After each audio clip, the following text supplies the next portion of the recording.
Qué bueno. Sí. ¿Y qué efectos puede tener una respiración incorrecta a nivel metabólico o sistema nervioso?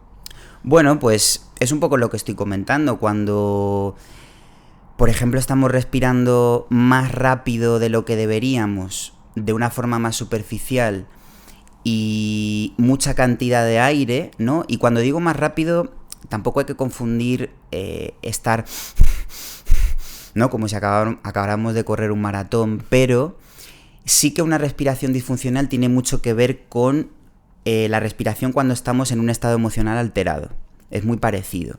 Entonces, cuando estamos respirando de esa forma, como decía antes, eso genera un impacto en el sistema nervioso y el sistema nervioso está interpretando que todo el rato hay un estrés de base, que hay una amenaza y tú puedes estar en tu casa viendo la tele y respirando a ese nivel rápido, superficial, y tu cuerpo está en un estado de estrés y tú no te das cuenta. Y además, peor circulación de la sangre en el cuerpo, vías respiratorias en donde hay una constricción, ¿vale? Se estrechan las vías respiratorias inferiores y superiores y no circula bien el oxígeno, peor circulación del oxígeno, poca energía,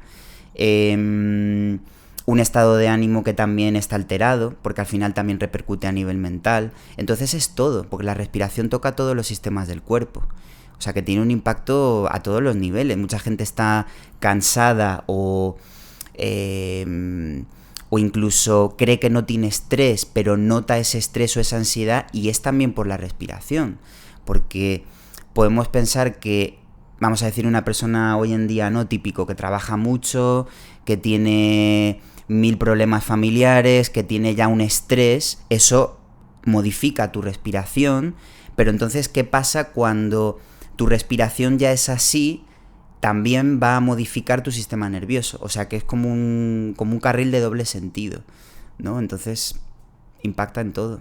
Bueno, de hecho, cuando la gente está muy estresada o mejor, en un estado de pánico, por ejemplo, sí, que la gente le ayuda mucho a respirar una bolsa, por ejemplo. Claro. O sea, lo que hacen para calmarse en un momento de estrés extremo o de pánico es precisamente controlar la respiración. Total. O sea que totalmente el estado emocional de la persona. Sí, y piensa cuando, por ejemplo, se me ocurre, no lo sé, algún gesto que tenemos del tipo, ¿no? Cuando es como esa descarga, eso son como gestos, ¿no? Que te habla de la conexión que hay entre la respiración y cómo te sientes y incluso cuando vas, yo que sé, a una entrevista de trabajo, cuando, ¿no? Siempre uno, o un jugador de fútbol cuando va a tirar un penalti que hace, ¿no? Ya es como esa conexión incluso inconsciente con la respiración, ¿no? Y con tu cuerpo. Sí, sí, totalmente. De hecho, una técnica que se utiliza mucho en negociación y a la hora de conectar y comunicar con las personas es imitar su respiración, porque al conectar las dos personas en el mismo ritmo están más conectadas, comunican claro. mejor, se centran más la una en la otra, los movimientos son de espejo, son iguales, claro. y se empieza copiando la respiración, ¿no? O sea que es que te ayuda qué bueno hasta eso. El vínculo entre las personas, ¿no? Claro, sí, sí. Y hablando ya de los beneficios que puede tener, sí. ¿qué beneficios puede tener el mejorar el breathwork en tema de enfoque, de estrés y tal? O sea, el enfocarnos. Sí, aquí, claro, bueno, un poco por resumir, como digo, como al final tiene impacto en todos los sistemas del cuerpo, podemos hablar de un impacto positivo a nivel físico, ¿no? Claro, aquí también es interesante, yo creo, entender que hay como muchas técnicas de respiración, ¿no? Y es como tener un botiquín que tienes en casa con, pues no lo sé, tiritas, esparadrapo, aspirina, ¿vale? Y aquí tienes diferentes técnicas, entonces es interesante saber un poco para qué te sirve cada una en cada momento, si necesitas más energía, si necesitas regular estrés, si necesitas, no lo sé, luego hay sesiones largas donde son experiencias más profundas a nivel de desbloqueo emocional.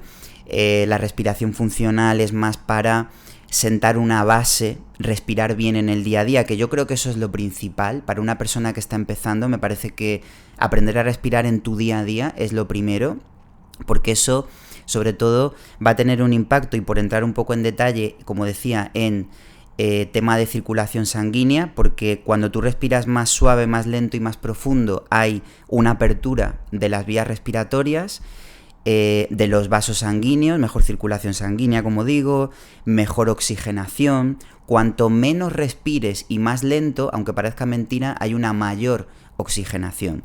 Porque cuando uno respira rápido y superficial, perdemos mucha cantidad de dióxido de carbono, ¿vale? Y el dióxido de carbono es un gas clave porque en la sangre hay una proteína que es la hemoglobina que va llevando el dióxido de carbono, y es la hemoglobina con dióxido de carbono adecuado la que permite que se libere el oxígeno.